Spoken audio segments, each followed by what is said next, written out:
सोचो अगर तुम्हारे पास एक ऐसी ताकत हो जिससे तुम अपने दुश्मनों को बिना एक शब्द बोले फ्रस्ट्रेट और डिसआर्म कर सको, बस उनके एक्शंस को मिरर करके।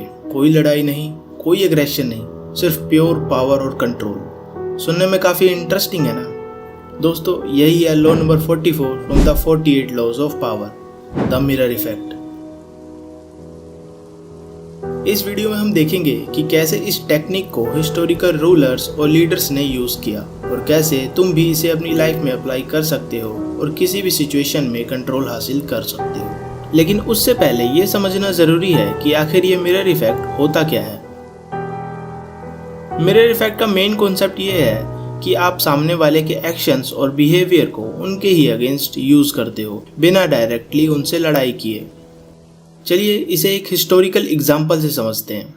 1815 में यूरोप का सबसे बड़ा और डेंजरस मिलिट्री लीडर था नेपोलियन बोनापार्ट। उसने अपने शासनकाल में यूरोप के कई नेशंस को हरा दिया था और फ्रांस को यूरोप की सबसे पावरफुल और लार्जेस्ट टेरिटरी में से एक बना दिया था।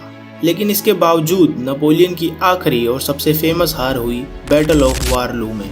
नेपोलियन की ये हार काफी इंटरेस्टिंग थी क्योंकि इसमें उसके अपोनेंट ने मिरर इफेक्ट का ब्रिलियंट वे में यूज किया था। नेपोलियन के सामने था ड्यूक ऑफ वेलिंगटन, एक ब्रिटिश जनरल जो नेपोलियन की रग रग से वाकिफ था। नेपोलियन की बैटल टेक्निक को वर्ल्ड्स बेस्ट मिलिट्री टैक्टिक्स के रूप में जाना जाता था। वो बैटल फील्ड पर हर बार अनप्रिडिक्टेबल और अग्रेसिव होता था, जिससे कोई भी इजीली उसका सामना नहीं कर पाता था।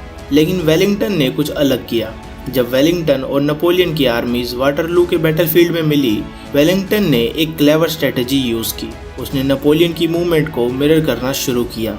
जब नेपोलियन अपने सोल्जर्स को अग्रेसिव पोजीशन में प्लेस करता, तो वेलिंगटन भी अपनी आर्मी को उसी तरह डिफेंसिव पोजीशन में मिरर करता, लेकिन कुछ की डिफरेंस के साथ। नेपोलियन के अटैक का बेसिक प्रिंसिपल था क्विक, सरप्राइजिंग और स्ट्रॉन्ग हिट, लेकिन वेलिंगटन ने उसकी आर्मी के हर मूवमेंट का एक्यूरेट मिरर किया और उन्हें प्रिडिक्ट करते हुए अपनी आर्मी को उसी स्पीड और टाइमिंग के अकॉर्डिंग पोजीशन में मूव किया।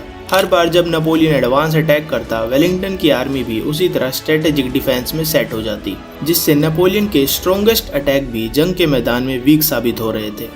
इस लड़ाई में जो चीज नेपोलियन को सबसे ज्यादा फ्रस्ट्रेट कर रही थी, वो थी वेलिंगटन की एबिलिटी टू रिमेन काम और कंपोज्ड इन एवरी सिचुएशन।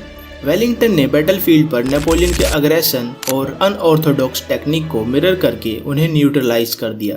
लगातार अग्रेसिव अटैक से जब नेपोलियन की आर्मी थक गई, तब वेलिंगटन ने काउंटर अटैक किया और कुछ ही अटैक्स में नेपोलियन को बुरी तरह हरा दिया। इस वॉर में वेलिंगटन ने नेपोलियन की बेस्ट स्ट्रेटजीज को उसी के खिलाफ यूज किया और नेपोलियन को हराने में कामयाब रहा, जिससे फ्रांस का एम्पायर कोलैप्स हो गया और नेपोलियन को एग्जाइल में भेज दिया गया। लॉ 44 की साइकोलॉजी काफी फैसिनेटिंग और पावरफुल है। जब आप किसी के एक्शंस को मिरर करते हो, तो आप उन्हें उनके ही बिहेवियर का रिफ्लेक्शन दिखाते हो, जो उन्हें कंफ्यूज और फ्रस्ट्रेट कर देता है। लोग नेचुरली एक्सपेक्ट करते हैं कि दूसरे लोग उनके एक्शन का कुछ अलग तरीके से रिस्पॉन्स देंगे, लेकिन जब आप उन्हीं के एक्शंस को कॉपी करते हो, तो वो अनएक्सपेक्टेड हो जाता है। ये सिचुएशन उनके ईगो और आइडेंटिटी को डायरेक्ट चैलेंज करती है, क्योंकि उनका यूनिक होना उनके लिए इम्पोर्टेंट होता है।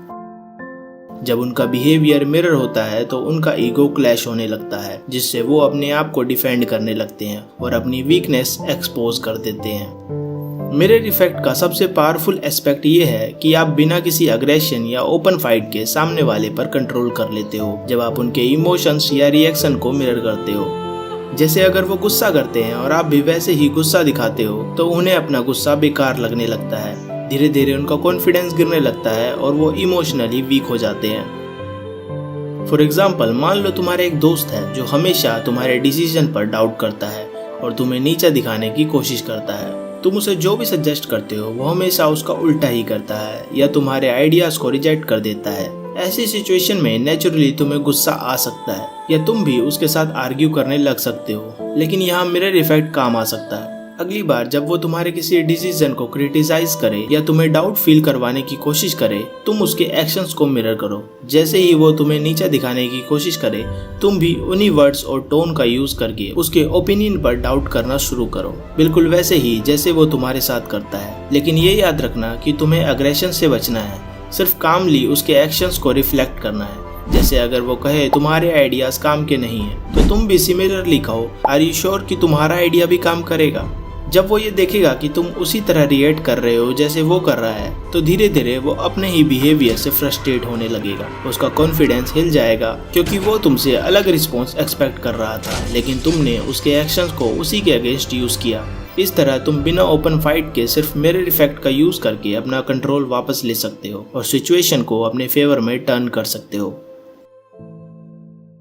फ्रेंड्स, ये था law 44 from the 48 laws of power, जहां आपने देखा कि कैसे बिना किसी कन्फ्रंटेशन के आप अपने दुश्मनों को कंफ्यूज और डिसआर्म कर सकते हो। अगली बार हम डिस्कस करेंगे लॉ नंबर 43 को, जो तुम्हारी लाइफ को और भी फैसिनेटिंग बना देगा। और अब तक चैनल सब्सक्राइब नहीं किया तो इसे जरूर कर लो। मिलते हैं नेक्स्ट वीडियो में।